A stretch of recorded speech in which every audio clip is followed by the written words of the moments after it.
หิวเปิดเรื่องหนังวะเสียงยังแกฮะเสียงยังมากินแม่เสียงยัง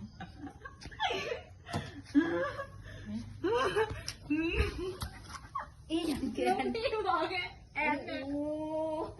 เราไม่ให้เราบอกล่ะเอ้ยไม่ทำของมาทันหรอกโอ้ยเท่าไรก็ดีเบิร์ดไม่เรียกเราอย่างนี้เท่าไรก็ดีเบิร์ดนั่นแหละ